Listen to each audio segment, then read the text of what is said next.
Amém, irmãos? Nós voltamos, com um estudo de Efésios, do ponto onde nós paramos. E nós paramos na primeira oração de Paulo, que ele faz ali naquela carta que ele enviou aos Efésios. Capítulo 1, versículo 15.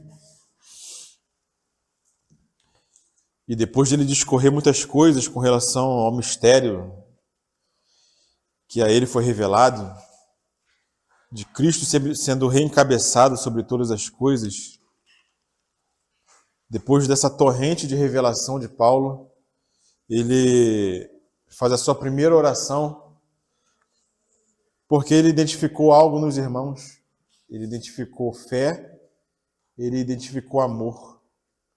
Então vamos ler aqui no versículo 15 até o versículo 23 do capítulo 1 de Efésios.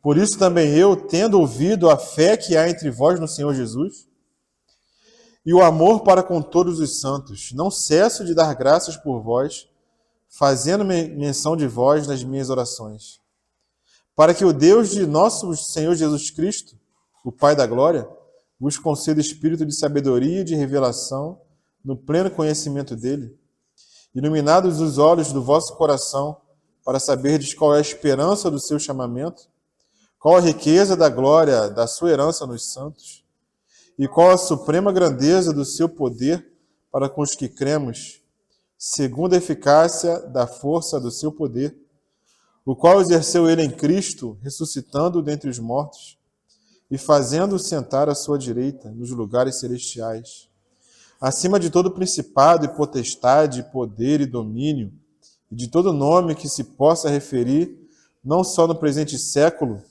mas também no vindouro, e pôs todas as coisas debaixo dos pés, e para ser o cabeça sobre todas as coisas, o deu à igreja, a qual é o seu corpo, a plenitude daquele que a tudo enche em todas as coisas.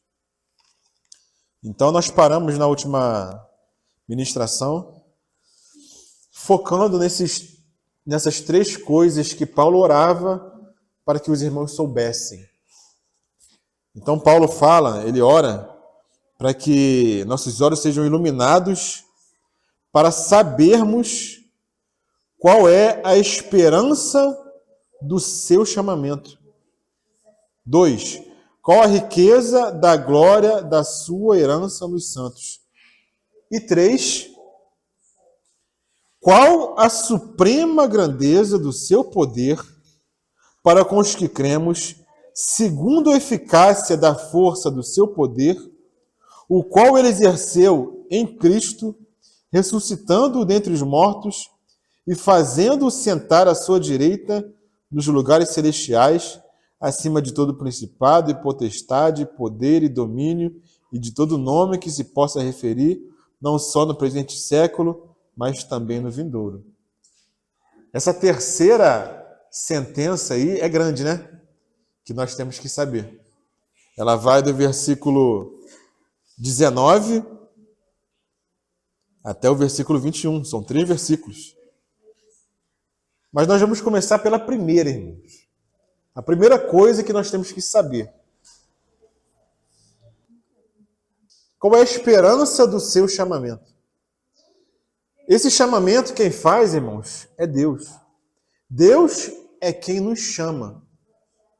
E Ele nos chama para uma viva esperança. Quando nós lemos aqui no versículo 15, como nós já falamos inicialmente, Paulo ele tem ouvido da fé que há entre eles, no Senhor Jesus, e do amor para com todos os santos. Então, Paulo ele identifica 2 coisas nos irmãos. Ele identifica fé e identifica amor. Amém, irmãos? Os irmãos têm fé e têm amor. Mas está faltando algo, irmãos, para que essa tríade fique completa. Alguém sabe o que está faltando aqui nos irmãos? Os irmãos têm fé no Senhor Jesus e têm amor para com os santos. O que está faltando na vida dos irmãos aqui? Oi? Não, Paulo pede que os olhos do coração sejam iluminados para eles saberem algo. Os irmãos têm fé e têm amor. O que está faltando na vida dos irmãos? 1 Coríntios, capítulo 13. Vamos lá. Saber o que está faltando. 1 Coríntios, capítulo 13.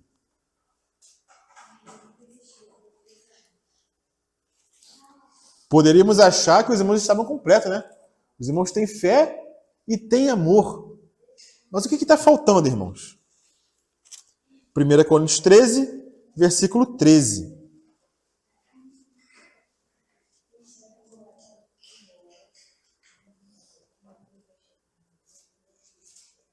Amém? Todos acharam? Falta o quê? Esperança, irmão. Não pode ter medo, Lara, você tem que falar. Irmãos, faltava esperança nos irmãos. Esperança de quê, irmãos? Eles tinham que compreender, eles tinham que saber qual era a esperança do chamamento deles.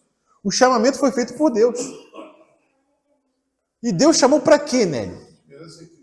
Para uma viva esperança. Essa esperança, como o Malvino falou, genericamente, lato sensu, é Cristo. Nossa esperança é Cristo. Cristo é a nossa esperança, como nós louvamos hoje, né? Minha esperança em Cristo está. Nossa esperança é Cristo. Mas não é só isso.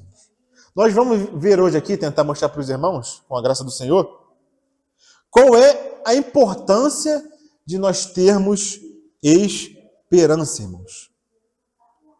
Por que nós temos que ter esperança? Nós vimos aqui, irmãos, que os irmãos tinham fé e tinham amor. Eles foram louvados por esse amor que eles tinham. Mas o que acontece lá em Apocalipse, na carta que é escrita à igreja de Éfeso? Tenho, porém, contra ti que abandonastes o teu melhor amor, o teu primeiro amor. Ou seja, aconteceu algo com os irmãos, que aquele amor que eles tinham não era mais o mesmo. O que aconteceu com os irmãos, irmão? Para que esse amor se esfriasse. E o Senhor fala o quê? Que nos últimos dias o amor de muitos esfriaria. Por que o amor dos irmãos lá em Éfeso esfriou? Não era mais o primeiro amor, o melhor amor? Por que no final dos dias o amor de muitos esfriará? Por falta de esperança. Quando nós não temos esperança, o nosso amor vai diminuindo.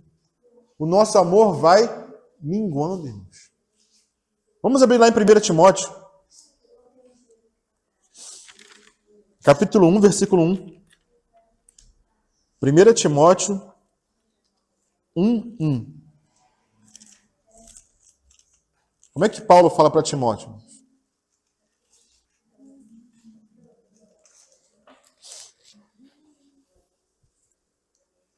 Paulo, apóstolo de Cristo Jesus, pelo mandato de Deus, nosso Salvador, e de Cristo Jesus, nossa esperança.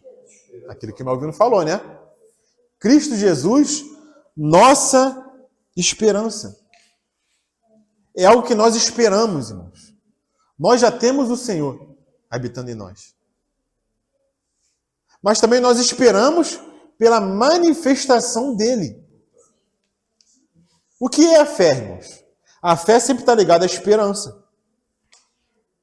Porque aquele que tem fé que aquilo que ele espera vai acontecer. Em Hebreus capítulo 11 fala o que, André? A fé é o firme fundamento das coisas que se esperam. Então a fé está ligada à esperança. Quando a esperança, irmão, se desvai, a fé vai junto. E o amor também vai junto. Porque nós vemos lá em Coríntios que permanecem o que agora? A fé, a esperança e o amor. O maior desses é o amor. Porque o amor vai permanecer. Porque quando nós estivermos diante do Senhor, aquilo que nós esperávamos já chegou. Não espera mais. Vamos lá, Romanos, ver isso. Romanos capítulo 8. Não precisa mais de fé e nem de esperança. Romanos capítulo 8, versículo 24.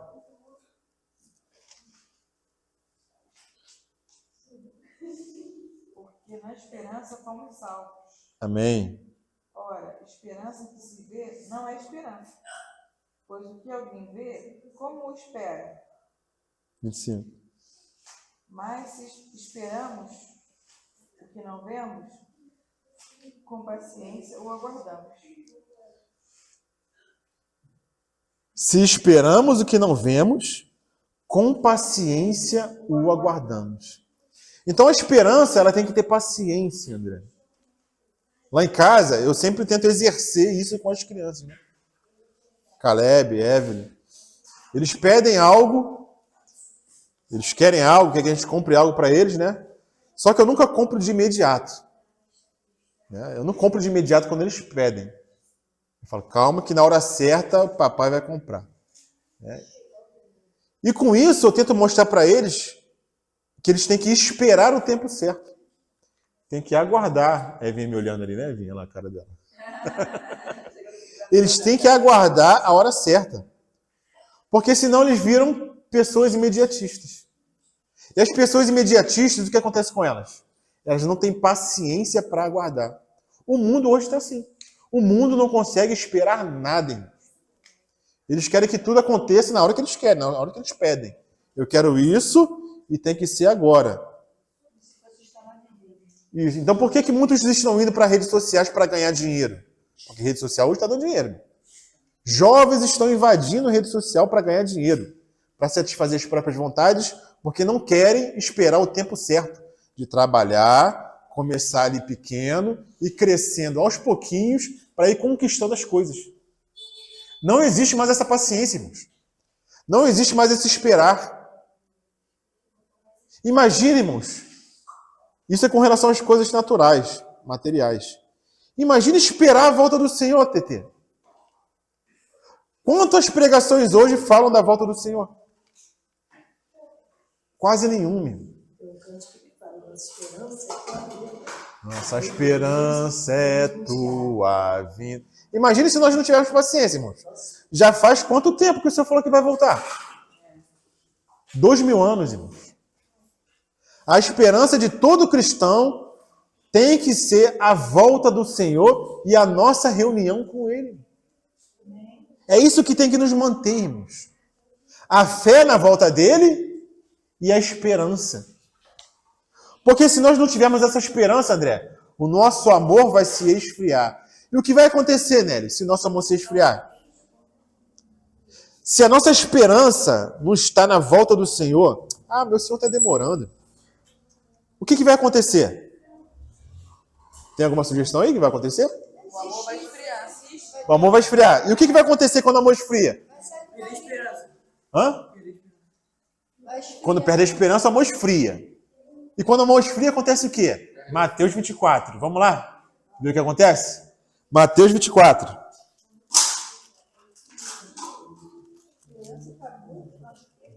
Mateus 24. É o Sermão do Monte das Oliveiras. Sermão profético. Versículo 45. É a parábola do servo bom e do servo mau. O que o Senhor fala nessa parábola? Vamos lá.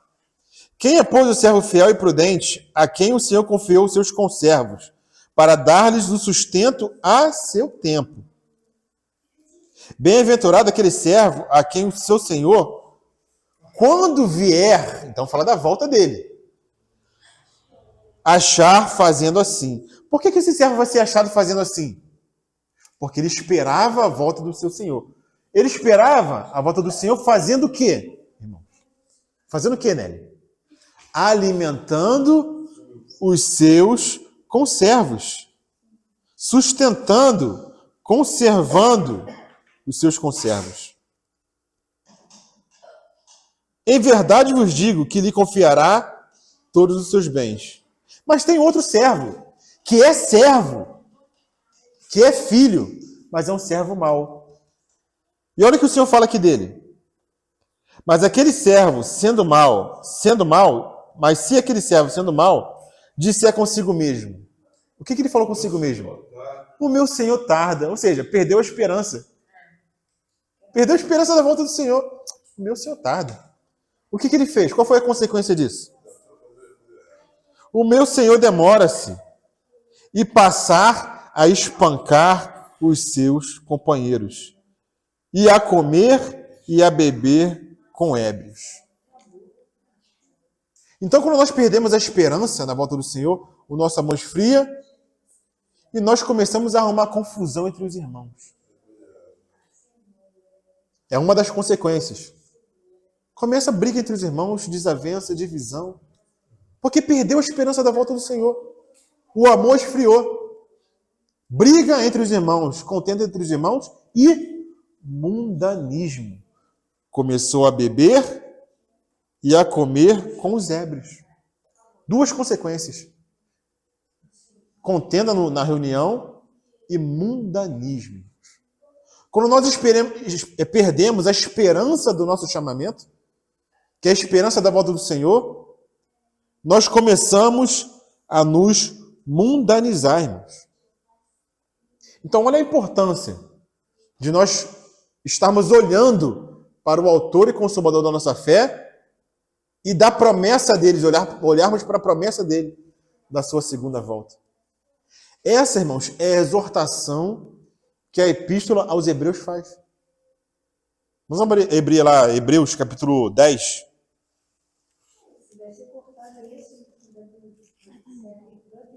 Sim.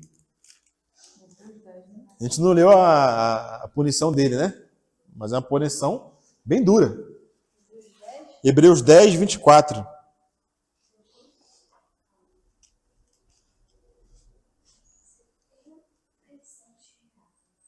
Consideremo-nos também uns aos outros para nos estimularmos ao amor e às boas obras.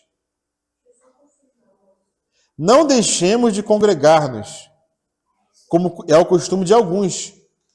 Antes façamos admoestações, e tanto mais quando vedes que o dia se aproxima. Quando ele fala assim, quanto mais quando verdes que o dia se aproxima, é porque ele tem esperança nesse dia, que esse dia está se aproximando. E quando nós temos esperança nesse dia, o que nós fazemos? Nos exortamos uns aos outros ao amor, às boas obras e a não abandonar a nossa comunhão. Porque nós temos esperança da vinda do Senhor. E olha o que fala no versículo 23, irmãos. Versículo 23. Guardemos firmes a confissão da esperança, irmãos, sem vacilar, pois quem fez a promessa é fiel. Então, a exortação é para que nós guardemos firmes a confissão da esperança. Olha a importância, irmãos, da fé, do amor que os irmãos lá em Éfeso tinham, mas também da esperança do chamamento. Olhar para a segunda volta de Cristo e para a nossa reunião com Ele. Por isso que nós temos que ter, André, os olhos bons e não olhos maus. Por isso que nosso olhar tem que ter um foco, irmãos. E foco em quê? Na vinda de Cristo e do seu reino, irmãos. Se nós não tivermos esse foco, irmãos, nós iremos nos mundanizar. Então Paulo orava para isso, para que os olhos fossem iluminados, para eles saberem qual era a esperança do chamamento deles. Pedro fala a mesma coisa. Oi? Sim. Por isso que um servo, um crente espanca o outro, né? Perdeu a esperança. Perdeu a esperança, começa a perturbar um ou outro. Eu não vou, mas também não vai. quando ele perde a esperança, lembra do exemplo das crianças, né? As crianças, porque não sabem esperar, querem tudo de imediato. Quando o irmão perde a esperança, na visão espiritual da volta do Senhor, ele quer tudo, desfrutar tudo para hoje, nesse mundo, nessa terra. Então a esperança dele está nessa terra. E o que Paulo fala? Se nossa esperança está unicamente nesse mundo, nessa terra, nós somos os mais infelizes, os mais miseráveis de todos os homens. Então, olha o perigo da perda da esperança. Se nós perdemos a esperança lá, no futuro, é porque nós estamos com a esperança aqui. Não nos enganemos de que isso é uma coisa inócua, que não vai nos afetar. Se você perde a esperança lá, você vai colocar a sua esperança em outra coisa. Em coisas passageiras, em coisas materiais, em coisas imediatistas. Querer satisfazer o ego, o próprio corpo, as vontades. E você não pode ter essa esperança aqui e ao mesmo tempo ter a esperança lá. Uma coisa exclui a outra, velho. É porque o texto diz que vai ser lançado cortado ao meio e lançado nas trevas exteriores. Dicotomia. Cortado no meio. É a palavra lá no grego que a Lucimar está citando, lá em Mateus. Dicotomia. Corte e te lança nas trevas exteriores. Lá haverá pranto e ranger de dente. Né? E isso para o servo. É um servo, só que é um servo mau. Não é para o ímpio, irmão. É para o servo que está sendo falado. Esse seria o crente morno? O crente está em cima do muro, né? O morno. É a boca. Lá de Laodiceia, né? E até, tu citou aí, eu até lembrei, né? Porque, só para citar essa figura, o André estava falando comigo sobre as cartas de Apocalipse, né? A primeira carta é a carta aos Efésios. A última carta é a carta aos Laodicenses. Se a gente olhar da primeira carta de Efésios até a última, que é a Laodicenses, a carta aos Laodicenses, a primeira carta representa a igreja primitiva e a última carta representa a última igreja na volta do Senhor. Então, olha só o que aconteceu. Éfeso perdeu o amor, o amor se esfriou. Perdeu o primeiro amor. Olha o que aconteceu com a igreja do último século, do último tempo. Amava o mundo. O Senhor estava do lado de fora. Sou rica e abastada. Então, essa é a história da igreja. Irmãos. Perdeu o amor lá no começo, Éfeso. Olha o que aconteceu com Laodiceia. O Senhor do lado de fora e eles desfrutando das coisas do presente século, das coisas terrenas. Então, é uma figura naquelas cartas que a gente pode enxergar dessa forma também. Né? 1 Pedro, capítulo 1. Versículo 3.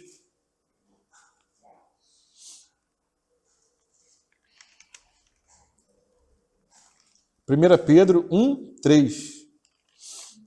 Fala assim: Bendito Deus e Pai de nosso Senhor Jesus Cristo, que segundo a sua muita misericórdia, nos regenerou para quê, irmãos? Uma viva esperança. Para uma viva esperança, mediante a ressurreição de Jesus Cristo dentre os mortos. Por que o Senhor, o Pai, ressuscitou Jesus dentre os mortos, irmãos? Para, dentre outras coisas, nos dar uma viva esperança. Porque se Cristo foi ressuscitado dentre os mortos para nunca mais morrer, a nossa esperança é que nós também seremos ressuscitados. Juntamente com Ele, para estarmos com Ele para todo sempre. Então nós fomos regenerados, não é para ir para a igreja, desfrutar de um culto, de um entretenimento, né, dos louvores bonitos, e acabou, vou para casa cuidar da minha vida. Não foi para isso que nós fomos regenerados. Nós fomos regenerados, Araci, para uma viva esperança, que não se compara a nada que nós possamos ganhar nesse mundo, irmão. Pode falar, Malvino. Para uma herança incorruptível, incontaminável e que não pode deixar. guardado no céu para nós. Isso é continuação. Sim, a continuação dessa viva esperança. Ele fala de quê? De uma herança guardada no céu para nós, irmãos. O irmão Daniel de Queiroz, ele fala assim, com relação a essa expectativa da vinda do Senhor. Olha o que ele fala. A expectativa no nosso coração pela vinda do Senhor nos mantém em um santo estado de vigilância e nos afasta da corrupção desse mundo. Vou repetir para os irmãos. A expectativa no nosso coração pela vinda do Senhor nos mantém em um santo estado de vigilância e nos afasta da corrupção desse mundo. E ele continua. Onde não há expectativa da parousia, vai haver apostasia. Então, olha a importância de nós sabermos qual é a esperança do nosso chamamento. Quem fez o chamamento foi Deus. Ele nos chamou, ele veio até nós. Não fomos nós que fomos até ele. Mas quando ele nos chama, ele nos dá uma esperança. A nossa esperança, Nelly, não é só aquela salvação que nos regenerou e justificou. Porque muitos acham que a esperança é aquela salvação que aconteceu pontualmente no dia que nós cremos no Senhor. Aquela não é a nossa esperança, André. Nossa esperança ainda vai se manifestar na vinda do Senhor. É por isso que nós temos que esperar. Nossa expectativa tem que estar nessas coisas, irmãos. Vamos voltar lá a Hebreus, capítulo 3. Hebreus, capítulo 3, versículo 4.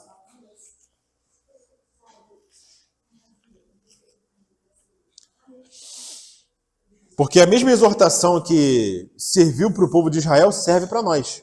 Por que o Senhor, Deus, não se agradou de muitos do povo de Israel? Porque eles perderam essa expectativa, essa exultação nessa esperança. Então fala aqui no versículo 4 de Hebreus, capítulo 3.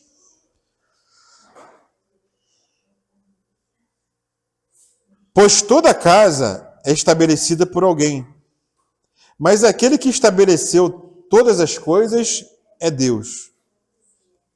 E Moisés era fiel em toda a casa de Deus, como servo, para testemunho das coisas que haviam de ser anunciadas. Então, para o povo de Israel, Moisés era uma figura de Cristo, que edificava uma casa. Mas para nós, a realidade chegou, que é quem? Cristo. Mas olha o que ele fala aqui, ó, no versículo 6. Cristo, porém, como filho, em sua casa, a qual casa somos nós, se o que, irmãos? Se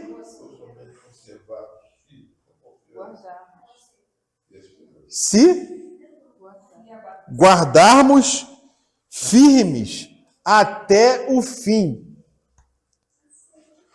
a ousadia e a exultação da esperança. Os irmãos enxergam aqui a exortação que o autor aos Hebreus está fazendo, irmãos? Ele fala que Cristo, porém, como filho em sua casa, a qual casa somos nós? Mas somos nós se. Tem uma condicional aqui. Se nós guardarmos firme até o fim. Lembro de Mateus, quando o Senhor fala: aquele que perseverar até o fim, esse será salvo. Ele não está falando de salvação inicial do Espírito. Ele está falando de salvação para o reino. Salvação da tribulação. Porque salvação é uma palavra ampla, né? Você pode ser salvo de muitas coisas.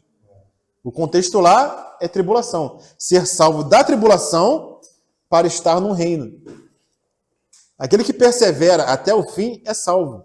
É o que ele está falando aqui. Ó.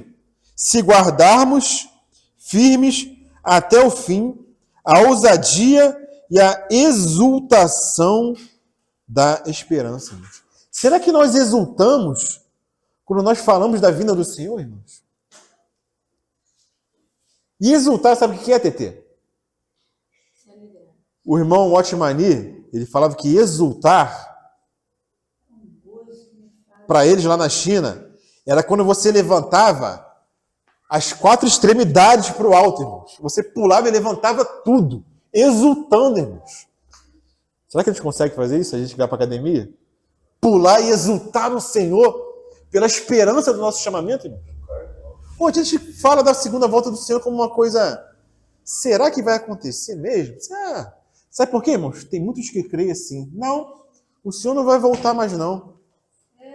Crente falando isso, irmãos. E crente da minha família. Parente. Fala, já crê assim. Não tem mais esse negócio do Senhor vir, não, irmãos. A gente vai morrendo e vai se encontrando com o Senhor. É nisso que a pessoa crê. Não é de Senhor voltar, não tem mais negócio de Senhor voltar. A gente vai morrendo e vai se encontrando com Ele. Perdeu a exultação da esperança, irmão. Perdeu. Eu sabia que aqui fala conservar. Conservar firme, né? Se conservarmos firme a confiança e o gozo da esperança até o fim. Olha isso, conservar. Então hoje permanece o quê, Lucimar? A fé, a esperança e o amor. Os 3 são importantes, irmãos. Na presente era, os 3 são importantes. A fé, a esperança e o amor. Esperança de quê? Tem que saber. Pô. Esperança de quê? De nos encontrarmos com o Senhor, da sua segunda volta. Se nós perdermos, irmãos, nós iremos nos mundanizar. 2 Pedro nos fala isso, que muitos têm perdido essa esperança. Vamos lá, 2 Pedro. 2 Pedro, capítulo 3. Versículos 1 até 9. Vamos ler tudo. 2 Pedro 3, de 1 a 9. Amados, esta é agora a segunda epístola que vos escrevo. Em ambas, procuro despertar com lembranças a vossa mente esclarecida, para que vos recordeis das palavras que anteriormente foram ditas pelos santos profetas, bem como do mandamento do Senhor e Salvador ensinado pelos vossos apóstolos. Tendo em conta, antes de tudo, que nos últimos dias virão escarnecedores com seus escárnios, andando segundo as próprias paixões e dizendo o quê? Onde está a promessa da sua vinda? Porque desde que os pais dormiram, todas as coisas permanecem como desde o princípio da criação. Então muitos vão ser achados assim, irmãos. Senhor voltar? Tudo está igual. Ó. Milênios as coisas estão igual, não muda nada, né? Tudo a mesma coisa. Os homens vão nascendo e morrendo, né? E tudo permanece como está. Porque deliberadamente esquecem que de longo tempo houve céus, bem como terra, a qual surgiu da água e através da água, pela palavra de Deus, pela qual veio a perecer o mundo daquele tempo, afogado em água. Ora, os céus que agora existem e a terra, pela mesma palavra, têm sido entesourados para fogo, estando reservados para o dia do juízo e destruição dos homens ímpios. Há, todavia, uma coisa, amados, que não deveis esquecer, que para o Senhor um dia é como 1000 anos, e 1000 anos como um dia. Não retarda o Senhor a sua promessa, como alguns a julgam demorada. Pelo contrário, ele é longânimo para convosco, não querendo que nenhum pereça, senão que todos cheguem ao arrependimento. Então, irmãos, muitos julgam a vinda do Senhor demorada e começam a se mundanizar. Como que nós nos protegemos disso? Como que nós podemos nos proteger disso? de não perder de vista essa esperança. Qual é a maneira? O que a palavra nos recomenda? Porque o mundo, ele vai querer nos tragar, irmãos. Como tem tragado os jovens, adolescentes nas escolas. E como tem tragado? Compartilhei com o Theo, né, um testemunho de um jovem, o filho da Valadão lá, André Valadão, Não, André, Mariana, não Ana lembro. Paula. Ana Paula Valadão. Um jovem criado na igreja e dando testemunho de que se afastou do Senhor, começou a negar os seus princípios, começou a se mundanizar por influência da escola, influência das amizades. Ele contando que ele só conseguiu se libertar, ele só conseguiu se livrar. Ele começou a fumar, começou a fazer um monte de coisa. Quando começou a pandemia. Por quê? Porque na pandemia ninguém mais foi para a escola. Ficou em casa. Então, nesse momento, ele conseguiu parar ou olhar de novo para os seus princípios e voltar para o Senhor. Então, como que nós podemos nos proteger para que nós não percamos essa esperança? Para que o nosso amor não se esfrie. É o que nós vamos aprender lá em Efésios. Da armadura de Deus, irmãos. A armadura de Deus. Tomarmos toda a armadura de Deus. E tem um equipamento na armadura que nos protege para que nós não percamos essa esperança. Alguém sabe qual é esse instrumento? Pô, Malvino. Malvino tá craque. Tá afiado, capacete. Não, dúvida, o capacete é o escudo. Porque o capacete protege a mente.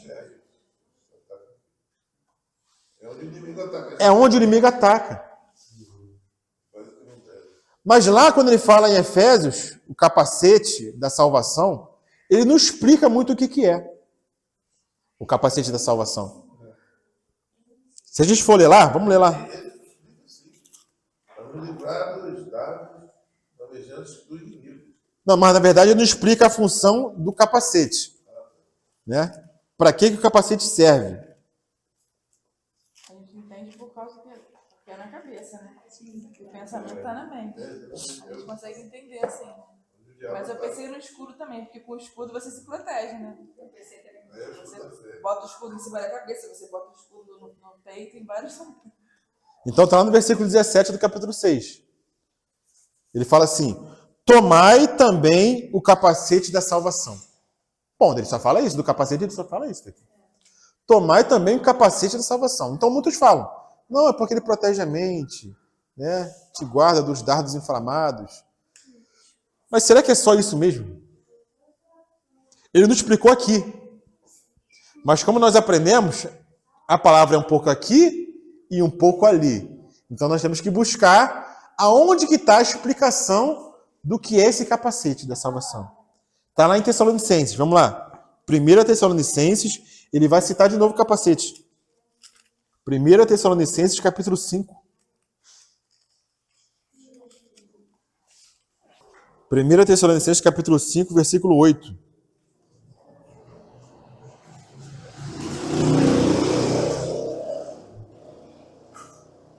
E olha que impressionante, todos acharam? Olha que impressionante.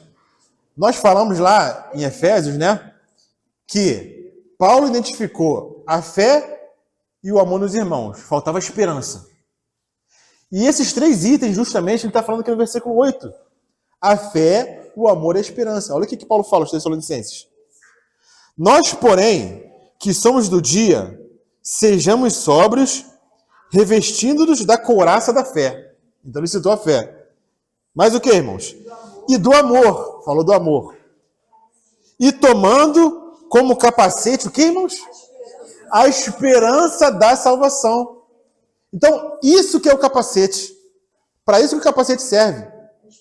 Para que nós não percamos a esperança da salvação.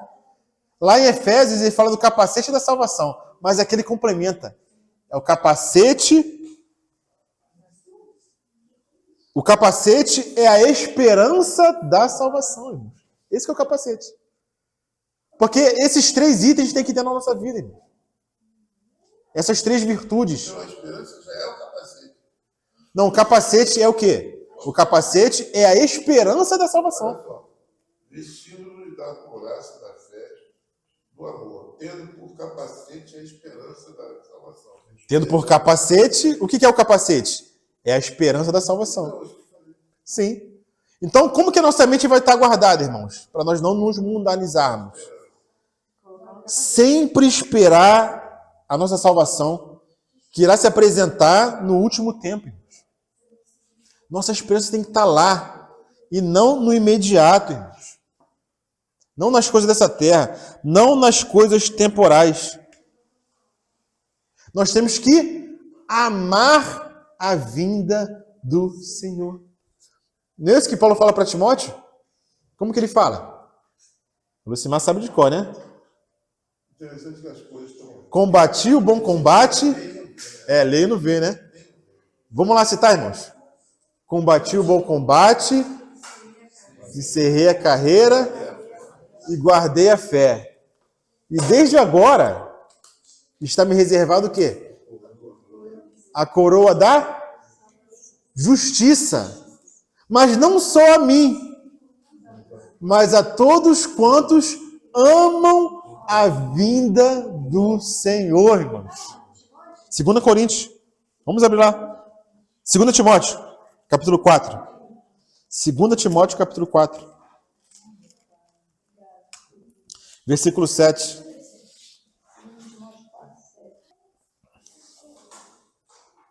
Combati o bom combate, terminei a minha carreira, guardei a fé. Desde agora, a coroa da justiça que está guardada, a qual o Senhor, o justo juiz, lhe dará naquele dia.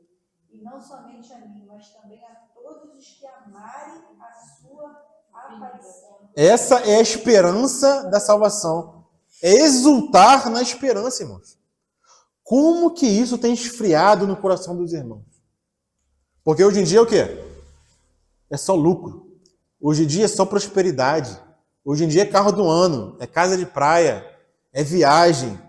O crente só pensa nisso. O crente pensa igual o pessoal do mundo. O pessoal do mundo pensa nisso é normal. Agora o crente esperar nessas coisas, irmão. Domingo o irmão pregou, tudo de encontro do Silas. Aqui? Tudo. Amém. O Senhor confirmando, né? Tudo. O Senhor confirmando. Então, nossa esperança, irmãos, é a nossa epissinagogue. O que é epissinagogue? O que é sinagogue? Sinagoga. O que é sinagoga? Reunião. Mas a nossa esperança não é só reunião. É nossa epissinagogue. É nossa reunião no alto com eles, irmãos. Ah, irmão, quando esse dia chegar. Quando esse dia chegar, irmãos. Quando nós nos reuniremos com o Senhor nos ares, irmãos. Se nós não temos essa esperança, irmãos, o que nós estamos fazendo aqui? Eu tenho essa esperança, agora eu não tinha por isso. Eu não tenho como dizer que eu não tenho esperança. Alguns irmãos falavam, né? O irmão Dino falava isso, né? O irmão Otmani falava isso com a irmã Barbie, né? Esqueci o nome dela. Não é Barbie, mãe dela, não, né? Eu não sei o que, Barber, né? Eu esqueci o nome dela. Elizabeth Barber, alguma coisa assim. Que ela estava caminhando com o Otmani, assim, na rua, né? E ela chegou para o Otmani, que era um discípulo, né? Aprendia com ela, uma madura. Ela imagina, se a gente agora vira a esquina e dá de cara com o nosso Senhor. Só imaginava isso, irmão. A gente chegando na esquina e virou e dá de cara com o Senhor. A gente pode se encontrar com o Senhor dessa forma, na virada da esquina. Quanto menos nós esperamos, o Senhor vai e nos resgata. Nossa esperança tem que ser essa, irmãos. 1 Tessalonicenses, capítulo 4. 1 Tessalonicenses, capítulo 4, versículo 17.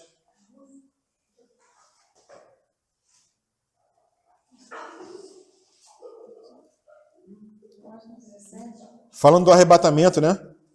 Paulo fala assim: depois nós, os vivos, os que ficarmos, seremos arrebatados juntamente com ele entre nuvens, para o encontro do Senhor nos ares. E assim estaremos para sempre com o Senhor. Estaremos para sempre com o Senhor. Então Paulo falava isso para quê, irmãos? Para consolar os irmãos com relação àqueles que morreram, com relação àqueles que dormiram. Como é que nós nos consolamos, irmãos? Nas horas de perda. Nossa esperança está em nos encontrarmos com o Senhor. Porque nossa esperança, ela se baseia numa viva esperança. Porque o Pai ressuscitou Jesus Cristo dentre os mortos. Então nós não devemos temer a morte. Porque nós estamos em Cristo, nós somos dele. Como nós louvamos, né? Ele é nosso e nós somos dele. E se ele for ressuscitado, nós também ressuscitaremos. E se não morrermos, nos encontraremos com ele. 2 Tessalonicenses, irmãos. Logo mais à frente. Capítulo 2. 2 Tessalonicenses, capítulo 2, versículo 1. Irmãos, no que diz respeito à vinda do Senhor Jesus Cristo e a nossa epissinagogia, nossa reunião no alto com ele, nós vos exortamos que não vos demovais da vossa mente com facilidade, nem vos perturbeis, quer por epístolo, quer por espírito, quer por palavra, como se procedesse de nós, supondo tenha chegado o dia do Senhor. Então, cuidado, irmãos, com relação ao nosso encontro com o Senhor, a vinda do Senhor e nossa reunião com Ele no alto. Paulo exorta para que nós não demovamos da nossa mente com facilidade. O que ele quer dizer? Para nós mantermos firmes a confissão da nossa esperança. Exultar pela nossa esperança. E aí ele fala aqui para não se enganar, porque o filho do engano vai vir manifestar, né? Para enganar muitos. A operação do erro vai ser enviada.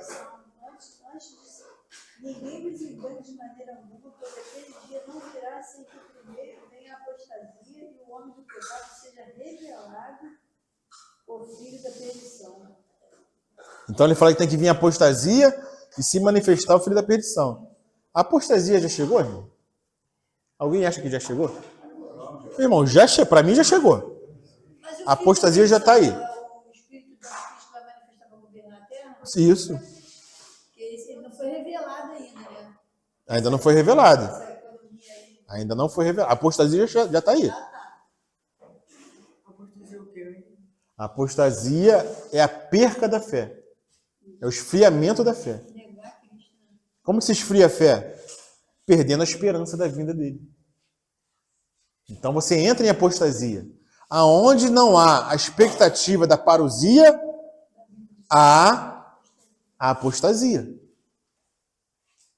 Então as pessoas não creem mais na vinda do Senhor, o amor esfria, a esperança se esvai e o mundanismo entra. Está tudo ligado, irmãos. E para finalizar, o irmão Robert Gouveia fala o seguinte, falando da importância da esperança, né? Ele fala o seguinte: a esperança é necessária para manter e aumentar as graças irmãs.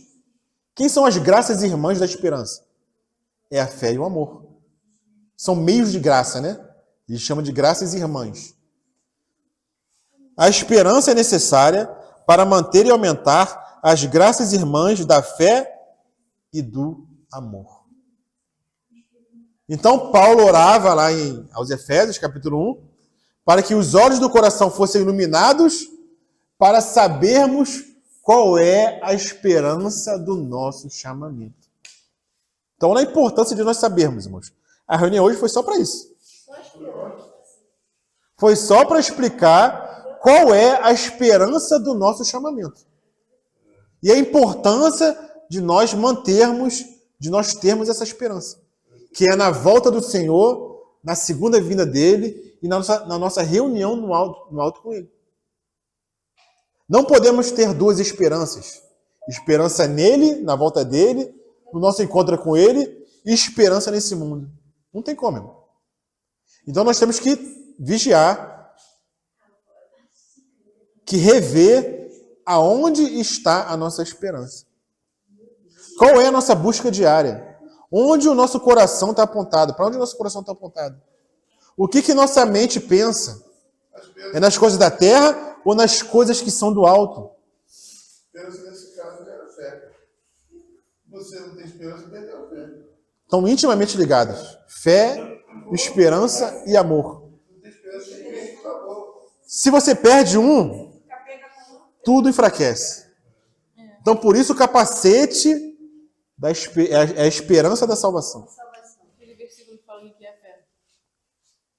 Hebreus capítulo 11. A fé é o firme fundamento das coisas que se esperam e a firme convicção das coisas que não se veem. Isso é a fé. Então ele cita fé e esperança no mesmo versículo. Fé é a convicção das coisas que se esperam. É o firme fundamento das coisas que se esperam. E a forte convicção das coisas que não se veem. É porque se vê não é esperança. Se vê não é esperança. Ah, eu tenho esperança em conquistar um carro. Você está vendo o carro ali. Você está vendo. Você vai lá e compra. Que esperança é essa? Não é esperança. É mais miserável mesmo. É o mais miserável de todos os homens. Amém, irmãos? Amém.